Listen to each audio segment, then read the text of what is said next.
Komiði sæl og verið velkomin í klefann. Markmiðið að finna leiðir til að bæta árangurinn. Gefum Silju Úlfars orðið.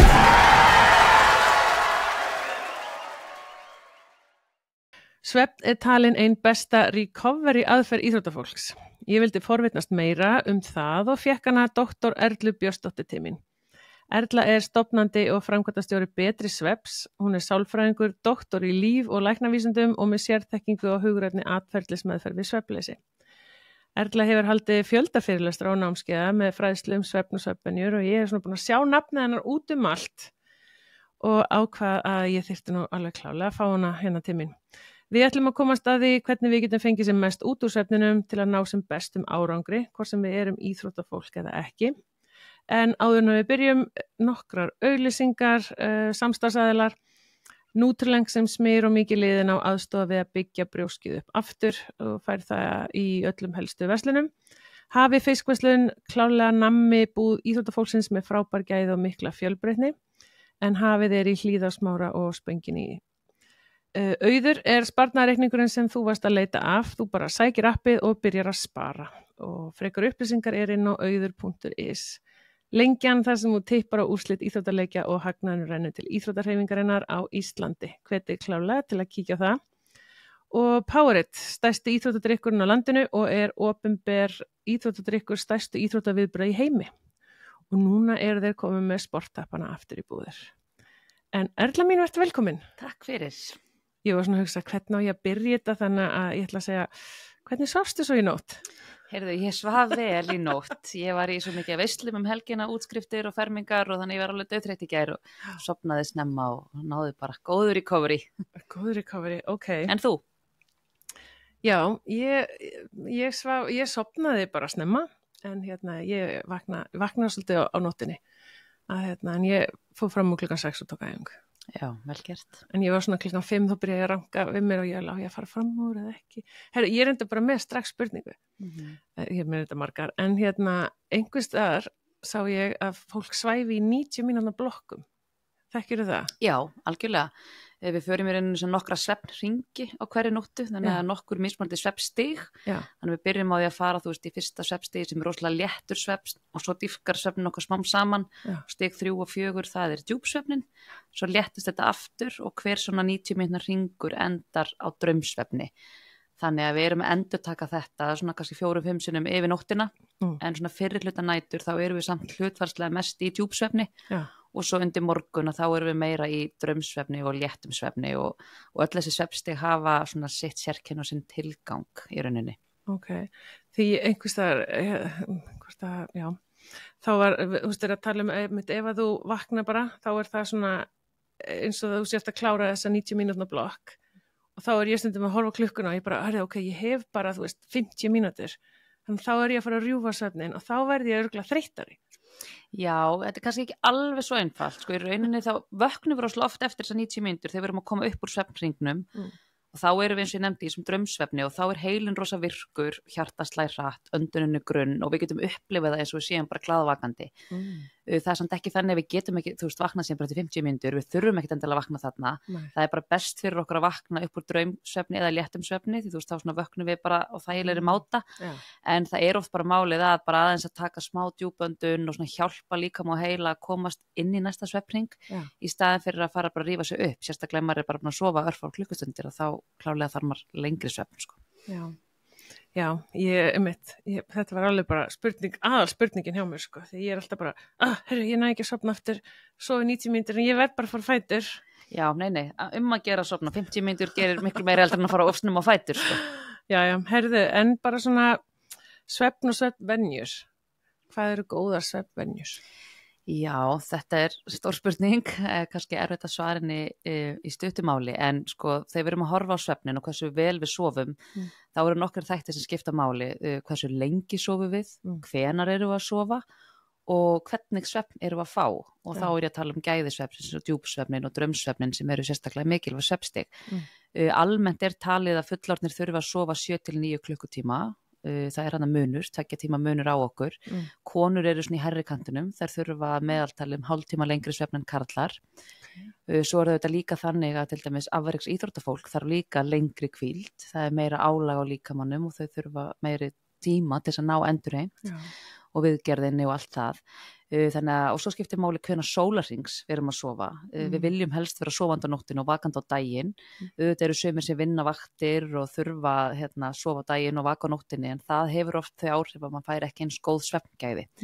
Nætuvaktafólk þekkir þetta vel að maður fær ekki eins svefn eftir nætuvaktin eins og maður fær svona venjulegri nóttu. Og síðan eins og ég segi, þá það gæði svefnsins og það rosalega margt þar sem truflar og kannski sérstaklega djúpsvefnin, af því að djúpsvefnin svefnin sem að endurnærir okkur og hvílir okkur og það rosalega margt mikilvægt að gerast, mörg ferli sem eiga sér stað í djúpsvefni og ef við fáum ekki nægan djúpsvefn, þá vöknum við bara þreytt og illa endurnærð, þó að við höfum kannski sofið í 7-8 tíma.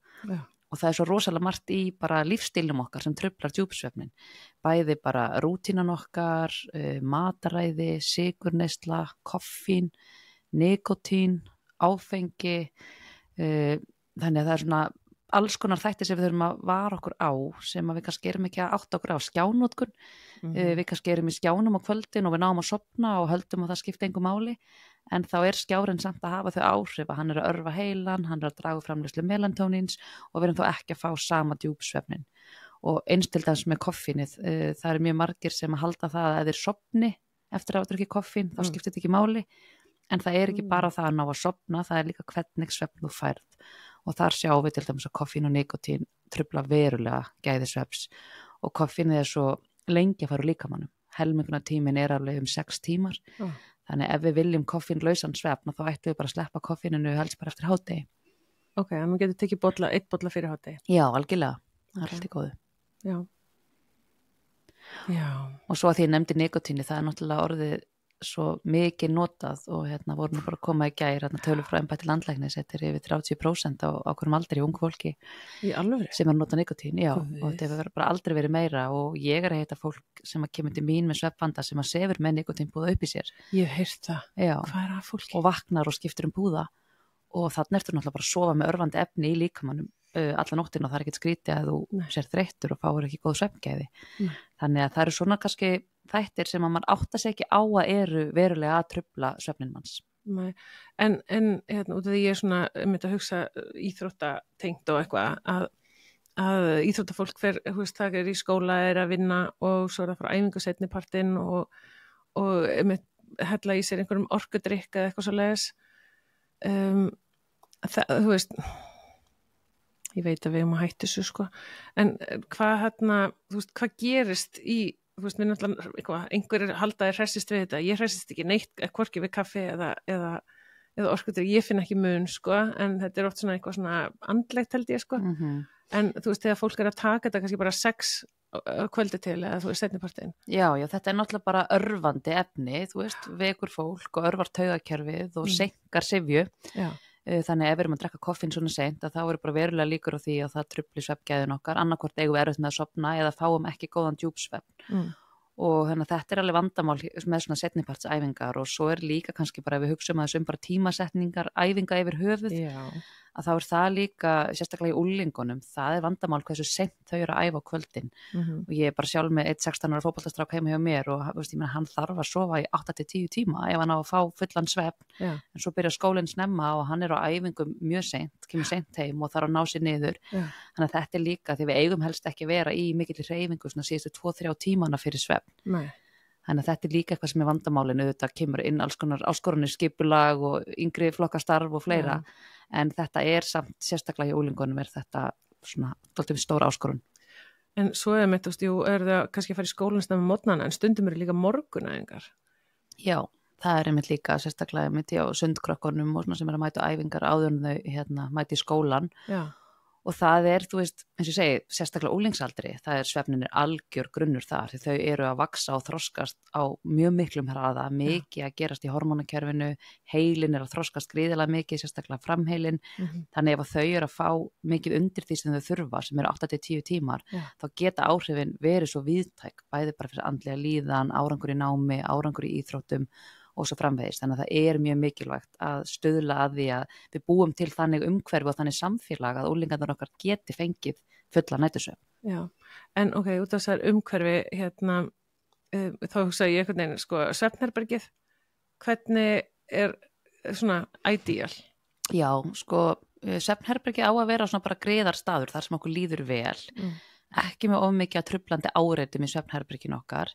Ég mæli ekki með því að vera með raftækið að inni, sjónvarp, sími, talvan, geymið þetta frekar annar staðar. Það eru þetta margir sem nota síman sem vekjaraklukku, en þá hægt að hafa hann bara á flugstillingu, þannig að hann sé ekki að trufla mann yfir nóttina, mann sé ekki að freista til þess að grípa í hann ef maður er andvaka eða eitthvað slíkt, svona gefa okkur frí frá þessum áreitum og síðan viljum við hafa algjört myrkur og kalt loft þar sem við sofum. En gæði svefnsins eru best í svona hitastig sem svona 16-19 gráður sem alveg kalt inn í loft. Hann oft talað að svefnherbergi á að vera svona dimmasti og svalasti staður á heimilinu yfir blánóttina. Já, ok, en síma notkun og skjánotkun og eitthvað svona, getur aðeins útskipt hvernig það hefur áhrif á okkur? Já, það bara fjöldin allir á rannsóknum sem að sýna bara nánast línlegt samband á milli skjánotkunar og svefns, bara því meiri skjánotkun, því meiri líkur og sofi lítið. Já. Það eru þetta sérstaklega skjánotkunin á kvöldin sem að ekki æskili fyrir okkur. Bæði það bara birtan frá skjátækjunum, þessi bláa birta sem að vissulega hægt að blokka út í mörgum tegundum á skjátækjum, en ef þessi birta til staðar þá hún að seinka framleiðslu á melatóninni sem svona svefnhormón sem við framleiðum á kvöldin og gerur okkur þreytt. En síðan það líka spurningin, sko, hvað við að gera í skjátækjunum okkar? Ef við erum inn á TikTok eða einhvern svona samfélagsmiðlum þar sem eru rosalega áreiti, svona hröð skipti, að þetta vírar heilan bara upp og bara heldur hann rosa vakandi og taugakerfi fer bara í eitthvað svona yfirsnúning og þá lendum við bara því að þegar við leggjumst á kottan nýkomin úr svona áreitum að heilin og líkaminn bara ekki tilbúin að fara að sofa. Svefnin þarf þennan aðdraganda og ef við sofnum þá bara líkur á því að við náum aldrei þessari hvíld, aldrei sem djúpa svefni af því að það bara alltaf mikið svona að rásal í gangi í líkam og heila. Ég sko lá upp í rúmi í gær á TikTok og skrolla og það var mitt á svona mikið aksjón og ég hugsaði, þetta ég vissi að þú var að koma til mín í dag, ég hugsaði, þetta örugglega síðasta sinn sem ég geri þetta í bili. Ég vonandi. Ég var alveg bara því að það fattaði ég, sko, þú veist, shit, þetta svo hratt áreiti og eitthvað, þú veist. Já. En þú veist, eins og fyrir mig, þú veist, ég yfirleitt get bara lagst niður og ég bara sofnuð og virðist þótt að maður með svo lengur en ég, sko, þá virðist samkvæmt úrinu allavega, þá fæ ég alltaf meiri REM-svefn heldur en hann, sko. En þú veist, við erum að reyna að hafa það sem lengst. Það sem þú varst að tala um áðan? Það djúpsvefnin sem slow wave sleep, eða deep sleep. REM-svefnin, hann ríkjandi morgun, hann líka mjög mikilvægur. Hann mikilvægur fyrir svona samhæfingu, fyrir svona aðgerðaminni eða svona operational memory. Já. Til dæmis bara hjá litlum börnum sem að læra að ganga og klifra og skríða og tala og allt þetta, þá REM-svefnin hlutfallslega mjög mikill.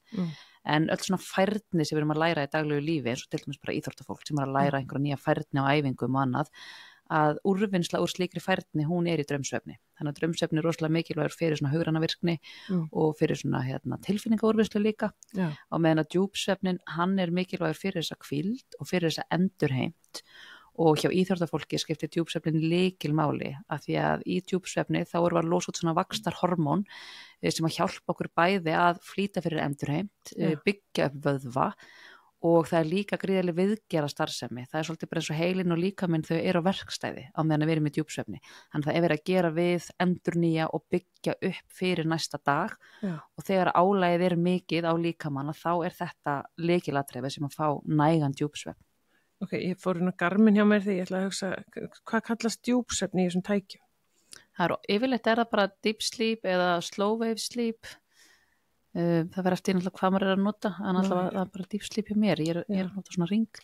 Ég átti með ring. Já. Eitthvað að marka sér tæki? Það eru bara mjög misjöfn og mörg og standast ekkit öll samanburð við heilalínuritt og sko, ég segi yfirleitt, þetta sko, svo lengi sem að þetta að hjálpa mann og hvetja mann áfram til að huga svefnunum sínum, þá þetta jákvætt. Já. Ef þetta fyrir að stýra manni og valda manni kvíða og áhyggjum og maður fyrir að lifa eftir einhverju svefnskori, að það heldur ekki gott. Nei. Og megum ekki gleyma því líka bara hlusta okkar líðan. Ég segi oft við fólk þegar það vaknar á morgnana, byrjaði á því að taka bara stöðuna á þér, hvernig líður mér, hvernig upplifið í nóttina áður en þú kíkir á síman og lætur hann segja þér hvernig þú svafst, af því þetta er ekkit 100% áræðanleiki, þú veist hversu mörg prósent af djúpsvefni ert að fá. Það sem er náttúrulega gott við þessi tæki er að þú ert alltaf að mæla sjálfan þig aftur og aftur, þannig að þú ert að bera þig saman við þig. Og þá getur maður oft séð til dæmis ef maður hefur verið að ferðast eða hefur verið mikið álag eða maður hefur verið að borða nammi seint eða fengið sér vínglas eða eitthvað, þá getur maður séð oft áhrifin sem það er að hafa og það er mjög áhugavert, svona læra alltaf inn á sig. Já, mjög. Og einmitt bara erfiðar æfingar og svona þess aftar. En þú veist, þeir sem eiga erfitt með að sofna. Já. Ertu með tricks? Sko, það eru náttúrulega alls konar leiðir. Þú veist, ég vilt að spyrja fólk bara, þú veist, hvað ertu að gera síðustu 1-2 tímana áður hún ferð að sofa? Ertu að hjálpa líkam og heila að komast svona í þetta wind down ferli? Þú veist, það er rosalega mikilvægt að byrja að horfa á það. Ertu að dimma kringum ljósin, leggja frá þér skjátækin, lesa, gera eitthvað rólegt. Þannig að þegar þú leggst upp í rúm, þá ertu tilbúin til að fara að sofa. Af því það er þessi aðdragandi sem skiptir svo rosalega miklu máli. Ef þú leggst upp í rúm, það getur verið gott að þú sumir gott að hlusta á eitthvað og það er allt í lagi svo lengi sem þú lætur að bara slökkva á sér. Hlusta á einhverja rólega tónlist eða rólega sögu eða eitthvað svona sem aðeins kannski hindrar það að hugurinn fara á flug og fara að halda manni vakandi, því það er stundum það sem gerist. Og það er líka mikilvægt að þegar maður fer upp í rúm að maður sé orðin syfjaður, maður sé tilbúin til að fara að sofa. Öndunaræfingar geta líka verið mjög hjálplegar, bara svona rosalega einföld öndunaræfing, svona 4-4-8. Bara 8? Já. Ekki 4-4-4? Nei. Þá er rauninni sko leggur bara höndin á kviðin, andar inn og telur upp á 4, heldur andanum inni í 4 og svo ertu með helmingi lengri útöndun, þannig að telur upp á 8 útöndun og þarna ertu að hjálpa bara taugakerfinu að komast í ró, íta undir framleiðslu á þessum slökunar hormónum og melatóninu og draga úr kortisóli, þannig að taka svona öndun kannski 20 sinnum þegar maður liggur upp í rúmi, bæði ertu líka að halda huganum sko uppteknu við að telja, þannig að þú ert ekki að hugsa verkefni morgundagsins eða það sem hún glemdir að gera í dag eða eitthvað á sama tíma, þannig að þetta er rosalega góð leið.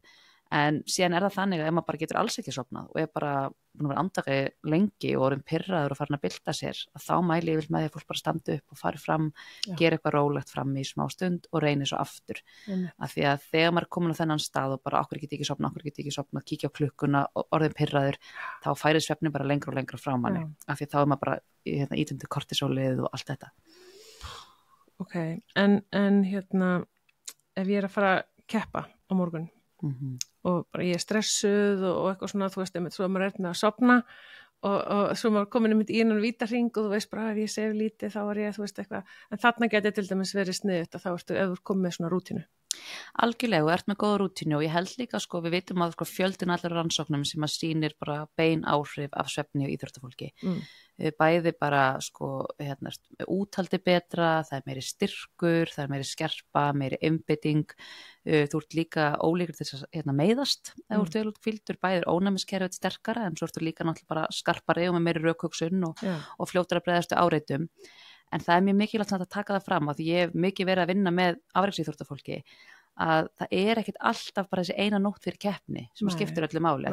Áherslan fer svo mikið á hana ef þú leggur bara rosalega góða áherslu á svefniðin svona kannski 2-3 vikur fyrir keppni, reynir að sofa meira en úr vön að gera. Rannsóknin sína jafnvel að bara reyna að komast yfir 10-12 tíma, þar sem þú bara hlaða, þá er kannski nóttin fyrir ekkit aðalatrið og það er svo mikilvægt að taka svolítið pressuna af sér þar, af því þá er adrenalínið þetta bara í fullum hæðum og allt þetta, en hugsa mitt meira um það bara, hvernig get ég haft daginn áður bara þægilegan, þannig ég sé að hvíla mig, ég sé að fá dagsbirtu, ég sé að passa mig á koffinu, ég sé að passa mig á skjánum, ég sé að gera alla þessa hluti sem að stöðla að því að það eru meiri líkur á ég muni sofna og fá góðan svefn, en minna sér bara á þetta samhengi, það er ekki bara þessi eina nótt. Þegar ég var sjálf að keppa, sko, þá var ég búin að finna svona my thing með þetta, er að sem sagt, kvöldi áður, þá vildi ég svo að styttra, en kvöldi þar á undan, þá þurfti ég svolítið fannst mér að fá langan svefn. Að mér fannst ef ég svaf lengi með kvöldi áður, að þá fannst mér að vera bara svolítið svona slói, einhvern veginn svona bara máttlaus og eitthvað þess áttar, en þetta lítur að vera bara svona kannski bara vani. Já, og auðvitað er þetta líka einstaklingsbundið, sko, bæði kannski hvað við þurfum, hvaða áhrif það hefur á okkur og hversu stressu við erum með þetta fyrir keppni, en ég held bara lykilatriði, hugsa bara lengri tímabil og reyndu bara að hugsa, þú ert að koma bara svona, þú veist, vel hlaðin inn í keppnina af svefni, alveg svo ert að koma, þú veist, vel nærður og vel æfður, að þetta skiptir ekkit síðu máli. Mataræði og svefn. Já, það er auðvitað mjög sterkt samband þar á milli og mataræði hefur áhrif á svefn, alveg klárlega, og svefn hefur áhrif á mataræði líka. Til dæmis ef við erum vansvefta að þá verður svona brenglun og hormónastarfsemin okkar og eitt af því sem fer fyrst úr skorðum er leptín og grelín sem að stýra, það eru hormón sem stýra hungri og settu. Þannig að þegar við erum vansvefta þá förum við að sækja öðruvísi fæðu, líkaminn er að kalla á svona skyndiorku, sykur, fituríkan mat, kolvetnaríkan mat og hormónin sem að stýra settunni og þau bælast, þannig að við erum að innbyrða mun fleiri hitaeiningar eftir svefnlitla nótt. Og fæstir að kreifa gulrót eða eitthvað, þeir eru þreyttir, okkur langar bara í kókaði súkkulaði eða bara alls ekki gulrót. Já, bara alls ekki gulrót. Og þannig að þetta hefur áhrif og sykurinn hefur mjög mikil áhrif og þetta getur orðið svona vítarhingur, við erum þreytt og við þurfum sykur til þess að bara einhvern veginn að bústa okkur í gang, en svo veldur sykurinn því að þú veist það er hækkun á blóðsykri sem gerir það verkum að við erum lengur að sofna og það truflar svefngæðin, þannig að þarna getur orðið svona vítarhingur sem við getum fest í. Og rannsóknir sýna það að til dæmis einstaklingur sem er vanur að sofa 8 tíma, ef hann er að sofa 6 tíma eina nótt, þá er hann að borða svona auka 500 hitaeiningar næsta dag. Og þess vegna kemur það ekkert óvart að það er rosalega sterkt samband á milli þess að sofa lítið og vera í yfirþyngd. Og oft svona bara erfitt að komast út úr þeim vítarhring. En svo er það líka bara svona fyrir góð svefngæði, þá er það aðalega bara við sem að borða reglulega yfir daginn, við séum með rútínu á því, þú veist hvenær eru matmálstímarnir, að sjálfsögðu bara fjölbreytta og holla fæðu, passa okkur á sykrinum og passa við sem fá D-vitamin, sérstaklega fyrir okkur yfir svona þessa dimmu mánuði, þá skiptir það máli, en eins og ég segi bara tímasetningin og ekki borða of mikið nálagt svefntíma. Við viljum gefa meltingunni frí á nóttinni, þannig að þungar máltíðir rétt fyrir svefn er eitthvað sem er ekki æskilegt. Nei, er eitthvað svona, þú veist, ekki borða klukktíma fyrir eða 2 tíma fyrir eða kannski skiptir ekki öllu? Nei, sko, þú veist, yfirleitt svona bara, já, svona allavega 2-3 tímum fyrir myndi ég ekki fá mér neitt þung, þú veist, bara fáðu kvöldmat og ekki borða kvöldmat of seint, kannski segjum við að var svo klukkan 11, þá er fínt að borða kvöldmat milli 6 og 7, sumir eru bara með hraða brennslu og finna þeir orðin svangir klukkan 11 og eiga þá erfitt með að sofna, að þá myndi ég mæla með því að fá sér bara eitthvað létt snarl svona 9, 7 tímum fyrir svefn, bara eitthvað sem er svona auðmeltanlegt með lágum sykurstöðli. Eins og hvað? Eins og bara kannski rökkbrauð, hálfubanani, skála seriósi, eitthvað svona. Ávextirnir eru smá trikki af því það er svo mikil ávaxtasykur. Þannig að það getur líka, þannig að banan er kannski allt í lagi en ef þú ert farin að borða heila skála vínberjum eða eitthvað, þá náttúrulega hefur það líka áhrif á blóðsykurinn. Þannig að maður þarf svolítið að passa sykurinn á kvöldinu og já, svolítið alveg sama hvaðan hann kemur. Æi. Þetta er flókið. Þetta er smá flókið. En eins og núna sumar á Íslandi, alltaf bjart úti og þú veist, maður finnur náttúrulega þegar maður er með lítið börn, sko, maður bara eitthvað, nei það er nótt og vakna nóttinu, maður bara, nei, klukkan er 3, farðu að sofa og eitthvað. En þú veist, bara, þú veist, við íþróttafólki, þú veist, við náttúrulega auðvitað vitum hvað klukkan er og allt það, en þú veist, hefur ekki birtan einmitt svo mikil áhrif á svefnin? Jú, algjörlega og það eru til tölur, íslenska tölur sem sýna það að almennt þá erum við orkumeiri yfir sumartíman en erum samt að sofa minna og birtan hefur áhrif og ég held að við vannmetum það oft þegar við búum í þessum öfgum hversu mikil áhrifin eru og ég mæli með því að á kvöldin yfir sumartíman að reyna svona að byrja sjálfur að myrkva umhverfið sitt, vera með sólgleru og þú ert út á kvöldin, að því þó að sólin skíni ekki, þá er svo mikið birta sem augun eru að taka inn sem að hefur hamlandi áhrif á framleiðslu á melatóninni og síðan að tryggja það að það sem við sofum sé algjört myrkur í svefnumhverfinu, hvort sem við erum bara með góð myrkunargluggatjöld eða svefngrímur eða eitthvað slíkt. Og ég meina eins og nefnir með litlu börnin, þau eru líka vöknuð oft fyrir allar aldir á þessum tíma, bara milli 5 og 6 ef það er ekki alveg myrkvað í herbygginu. Þannig að þetta skiptir alveg máli og svona þessi þumalputta regla, þú veist, myrkur fyrir svefnin, birta leið og við vöknum. Þú veist, að fá birta eins fljótt og við getum eftir við vöknum, það er rosa gott, það er svona stilli líkamsklukkan okkar og það er svona tricks á veturnar, þú veist, hér þá þurfum við kannski að nota dagljós eða dagljósa lampa til að fá ígildi dagsbirtunar, en svona hugsa svolítið það einmitt, myrkur á kvöldin, birta á morgnana, það er svona góð regla. En þessar vekjaraklukkur sem eru með svona birtu svona... Já, þær eru mjög sniðugar og mikið notaðar yfir veturinn. Sérstaklega gott fyrir kannski þá sem að eiga erfitt með að vakna, svona snúsarana og margir kannast við á veturnar þegar svarta myrkur úti, þá maður bara lengi að koma sér í gang, lengi að ná upp orkunni og þá getur þetta hjálpað. Þetta svona líkir eftir náttúrulegri sólarupprás og þegar vekjarklukkan hringir þá orðið alveg bjart í herbygginu og fyrir flesta auðveldar að vakna í birtu, en það líka þessi stigmagnandi birta sem gerir það verkum að svefnin okkar verður svona léttar og léttari, þannig við erum að vakna kannski meira svona náttúrulega upp. Í staðan bara klukkan allt í einu hringi bara með að vera með miðjum djúpsvefni eða eitthvað slíkt og þá rosa erfitt að vakna. Hrekku við, en einmitt þetta að erfitt að vakna á morgnana eitthvað, þú veist, og þú talar þú veist að fá birtu eitthvað, maður bara svona að reyna að vera duglegur að draga frá eða? Já, einmitt, sko ég myndi, þú veist, ég mæla ekkert mikið með þessu snúsi af því að fólki stundum að snúsa bara jafnvel hátt í klukkutíma og þetta ekkert smá langur tími af svefninu sem þú bara eyðileggja í rauninni, þú ert alltaf að trufla svefninu og tímina fresti í þessu snúsi, stiltu klukkuna frekar bara klukkutíma setna og vaknaði þá og fáðu lengri samfelldan svefn. En morgunrútínan skiptir þetta mjög miklu máli og þú veist, fá birtuna strax, kveikja kannski bara einhverju geggjari tónlist, þú veist, á morgnana viljum við svolítið keyra okkur í gang, keyra upp orkuna. En ef við erum alltaf að vakna þau þreytt, þá þurfum við samt svolítið að skoða hvað getur verið að valda því. Og erum við kannski ekki að fá nægan djúpsvefn, erum við að sofa nóg í fyrsta lagi og ef við erum að sofa nóg að þá það, þú veist, djúpsvefnin hann ekki nægur og þá allt þetta sem ég nefndi áðan, þessi lífstílsþættir, ég glemdi líka að nefna hrotur eða jafnvel kæfisvefn sem svona algengt að trufla djúpsvefnin líka, þannig að það svo margt sem að getur trufla djúpsvefnin og við þurfum þá svolítið að byrja að skoða þessa lífstílsþætti, eitthvað þar sem ég get bætt mig í til þess að ég sé að fá meiri hvíld úr svefninu mínum.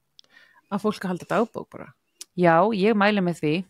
Svona mjög að læra á þig. Já, algjörlega og þegar fólk kemur til mín með svefnvanda, það alltaf það fyrsta sem við gerum að byrja að kortleggja svefnin og við erum með til dæmis app sem heitir C-Sleep sem svona kvenna app og þar geta konur bæði tengt bara úrinn sín við og kortlagt alla þessa þætti, þú veist, skjánotkunnuna, koffínið, mataræðið, áfengi, nikotín og það ótrúlega gagnlegt að kortleggja þetta í 2 vikur og bara þá bara lesið úr þessu fyrir því og þú færð bara þú ert að drekka koffín of seint, þú ert að þú veist bara hvað ert að gera rangt og hvað getur þú gert til að breyta því og þannig að þú veist þetta það rosa mikið bara meðferðargildi í því að kortleggja og skilja aðeins betur og stundum það líka bara ég alltaf svefnlaus sömu næturnar, alltaf bara aðfarnótt mánudags og get ég ekki sofnað sem svona algengasta nóttina því að fólk búið að ruglast og mikið í rútínunni yfir helgina.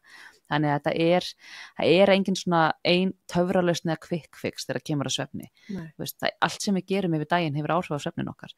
Þannig við þurfum að skoða þetta á svona heildrænan hátt og við þurfum auðvitað að vera tilbúin að gera breytingar á venjunum okkar til þess að öðlast betri svefn ef við erum ekki að sofa vel.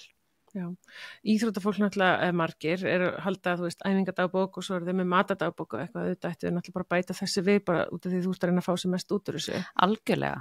En þú veist, þessi endurheimt þá, þú veist, hvernig getur, ég ætla að segja þannig, getur þú selt mér betur endurheimtina sem ég fæ úr svefninu? Já, sko, náttúrulega bara fyrir alla svefnin náttúrulega bara, þetta bara grunn endurheimtir sem þú færð, en fyrir íþróttafólk, þar sem eru langar og strangar æfingar og rosalega álag á líkamann, að ég held að það sé ekki til negin betri endurheimt heldur en það að sofa. Af því að þarna í djúpa svefninum þá bara eru frumurnar að endurnýja sig, það verið að gera við, það verið að hvíla, það verið að styrkja ónæmiskerfið. Þú veist, við erum bara að sjá, þú veist, eins og ég nefndi á hann, þú ert tvöfalt líkur til að meiðast og þú ert miklu lengur að vinna úr meiðslum líka ef þú ert ekki að fá nægan svefn. Og það var mjög frægt þegar Alex Ferguson var að þjálfa Manchester United að þá fékk hann svona svefnþjálfa til að koma inn og taka bara all lið í gegn. Og það var bæði farið heim til leikmanna, skoða svefn umhverfið þeirra, þeir skrásettu svefnin sinn, þeir fengu svona persónu með áætlun, varandi sinn svefn, á ferðalögum, þá var alltaf verið að pæla í því, hvernig eru þeir að fara á skjön við líkamsklukkuna, hvað getur við gert til að lágmarka skaðan og svo framvegis. Og hann talaði sérstaklega það, Alex Ferguson, að þetta hefði verið rosalega stór liður í þeim árangri sem að liði náði og sérstaklega hvað meiðslatíðnin hefði farið rosalega mikið niður og leikmenn voru fljótar að ná sér upp úr meiðslum og þar kemur bara endurheimtin inn. Þetta svo svakalega sterkt, sko. En appið sem að C-Sleep, ég reynda forritin okkur bara fyrir konur. Sko, auðvitað með allir nota appið, algjörlega, en það hannað fyrir konur og ástæðan svo að konur eru 40% líklegar til að glíma við svefnleysi heldur en karlar. Þær þurfa lengri svefn en eru ofta að fá minni svefn. Það eru alls konar þættir sem að hafa áhrif á svefn kvenna sem eru ekki að trufla karla eins og tíðarhringurinn, hormónabreytingar, barneignir trufla á annan hátt, streita mælist öðruvísi á konum heldur en körlum, konur eru líklegar til að vera svona overthinkers og verið svona rumination, get ekki slögt á hausnum á kvöldin og svo kemur breytingaskeiði sem er risafaktor, þannig að okkur langaði bara að gera lausna sem við gætum svolítið sérsniðana fyrir þennan hóp, en það er svona fullt að mönnum að nota appið og eru að fíla það sko, en það er bara allavega svona alls konar sérstökt svona tweaks fyrir konur að inni. Er eitthvað svona þegar þú skoðar, ég veit ekki hvort að þú skoðar eitthvað persónulega niðurstöðunar, en er eitthvað svona sem er svona, þú veist, rauðu þráður svolítið svona bara, flestar konur eru svona, eða þú veist, þessi vandamál? Já, sko það sé ég þetta bara út frá, veist, ég var búin að vera núna í 15 ára að vinna með fólki sem að sefur illa og það var svolítið kveikin að ég fórum að gera þetta app að að konur voru mjög stór hluti sjúklinga minna og ég sá bara að þetta er ólíkt svefnvandinn hjá kynjunum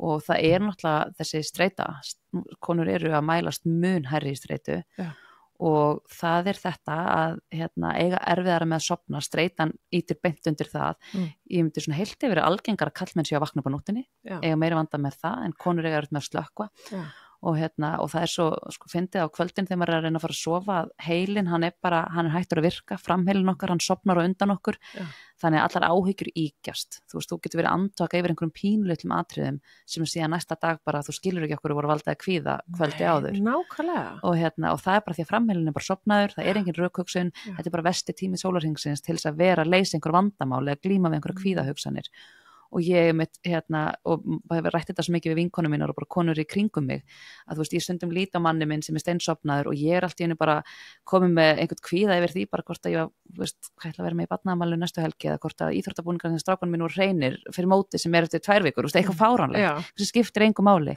hann er bara svona skilur ekki, þú veist, tengir ekki en auðvitað er einstaklingsmunur svona heilt yfir, þá myndi ég segja að þetta væri svona algengur kynjamunur sem maður sér sko. Ok, en þú sagði breytingaskeiði hvernig hefur það áhrif á svefn? Það hefur gríðarlega áhrif. Hormónabreytingarnar hafa bara mikil áhrif. Estrogen til dæmis stýrir líkamshitanum, hefur áhrif á líkamsklukkuna, þannig að við viljum vera með lægstan líkamshita á nóttinni þegar estrogenmagn fyrir að minnka, að þá er það ekki og það getur valdið hitakófum og svefnvanda. Prógesterón, það er svona slakandi hormón sem heldur niðri kortisólinu, þannig að þegar það lækkar þá líka eykst kvíðin og meiri hætta á svefnvanda og svo er það bara sko, sem að ég hef líka mjög mikinn áhuga á og ég held að margar konur séu kannski ekki nægilega meðvitaðir er líka bara tíðarhringurinn sjálfur og áhrif sem hann hefur á svefn og svefnin breytist mjög mikið eftir hvar þú stödd í tíðarhringnum og til dæmis svefnvandamál eru algengust dagana fyrir blæðingar. Er það? Já, þá eru mest... Já, öllum aldrei bara? Já, það er mesta hormóna ójafnvægið er þá og það er kannski svona, ef ég bara útskýra það svona einfaldan hátt að, veist, ég hef notað þessa samlíkingu að líka þessu 4 skeið tíðarhringsins að líka þessu við árstíðirnar. Þetta eru svona innri árstíðir kvenna og þegar við erum á blæðingum þá eru öll hormónun okkur í algjör lágmarki og þegar þau eru í lágmarki þá erum við þreyttari. Við þurfum að sýna okkur meira mildi, við erum til dæmis líklega til að slasa okkur á æfingum þegar við erum á blæðingum og þarna ættum við að setja bara svolítið svefn og hvíld í forgang, kannski ekki vera á erfiðustu æfingunum okkar þessa daga og þarna erum 3/4 kvenna sem eru að upplifa svona verri svefngæði á blæðingum. Síðan eftir blæðingar að þá förum við inn á þetta innra vor og þá er estrogenið að hækka og estrogen er svona orkugefandi hormón, svona gleðihormón og alveg svo bara þegar það er vor í lofti og orkan eykst hjá okkur að það sama er að gerast bara innra með konum að þær finna það að það er svona meiri kraftur, meiri sköpunagleði, rosa góð svona hugræn færni, svona mikið lausnamiðu hugsun, svona já, skapandi og svona bara velíðan.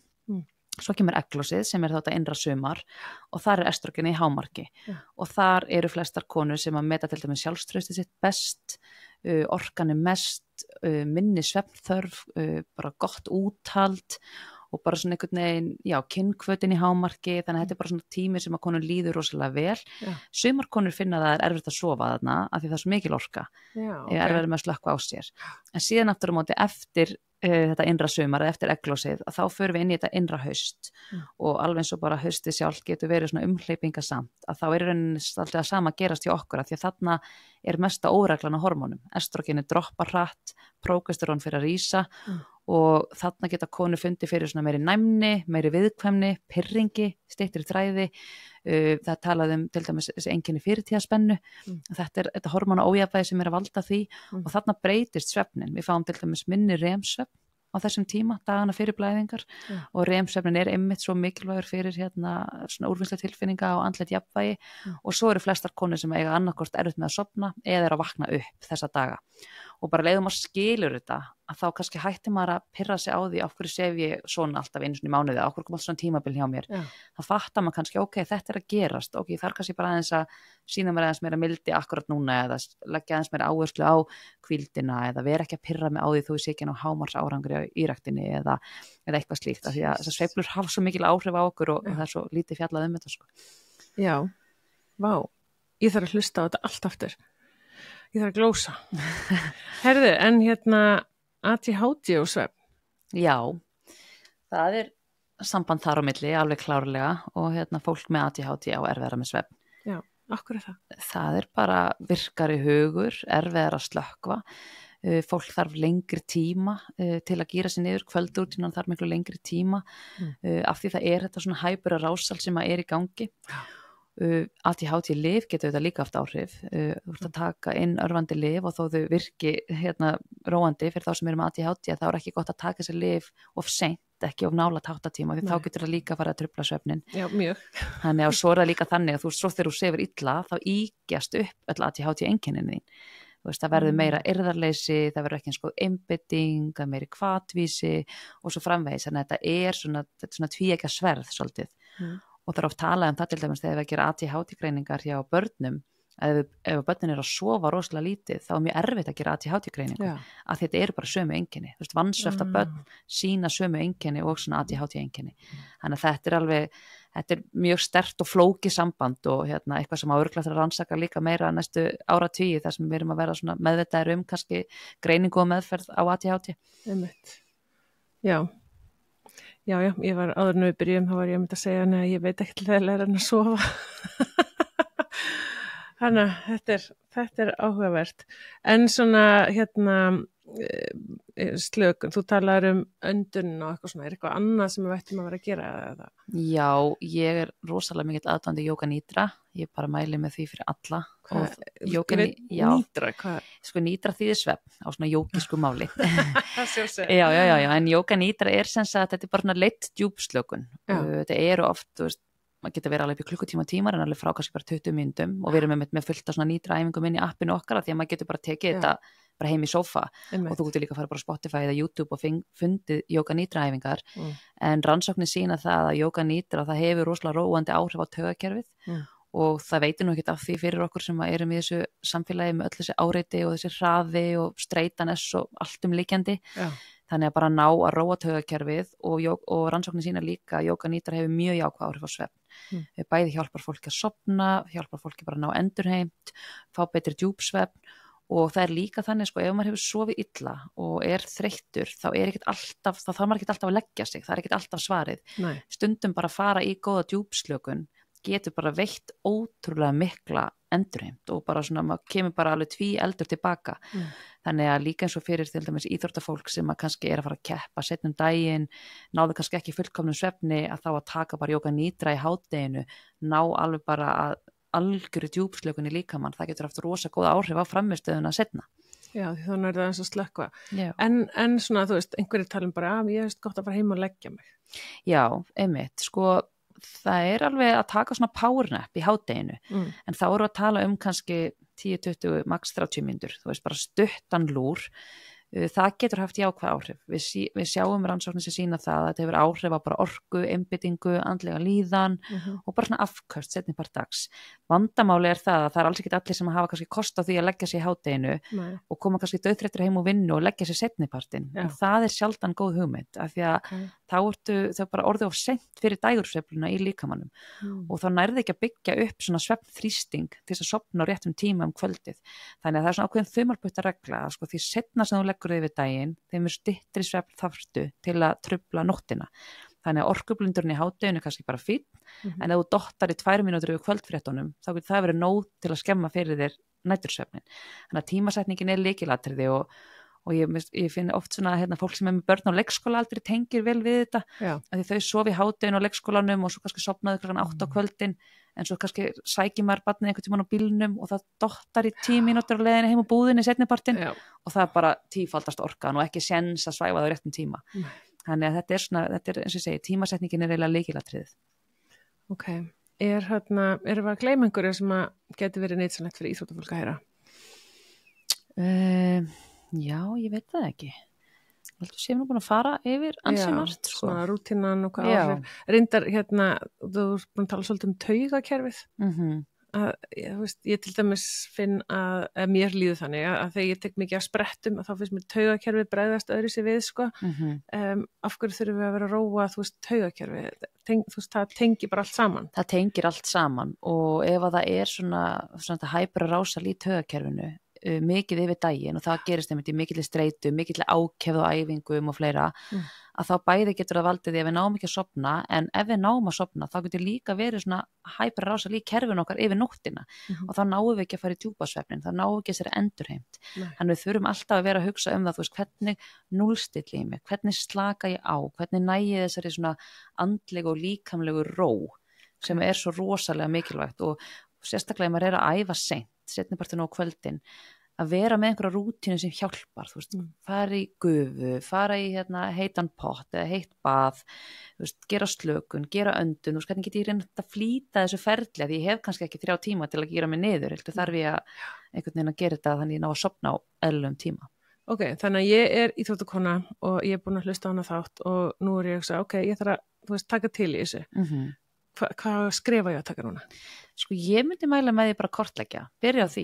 Skrifa niður. Já, byrja bara með svona einfalda svefndagbók, hvort sem þú notar eitthvað app eða bara, það er líka bara til svefndagbók á blaði sem er mjög auðvelt að finna bara á netinu eða bara búin til sjálfur. Það sem maður er þá kannski fyrsta lagi að skrásetja er bara, hvenær er ég að fara upp í rúm á kvöldin? Hvenær er ég að vakna?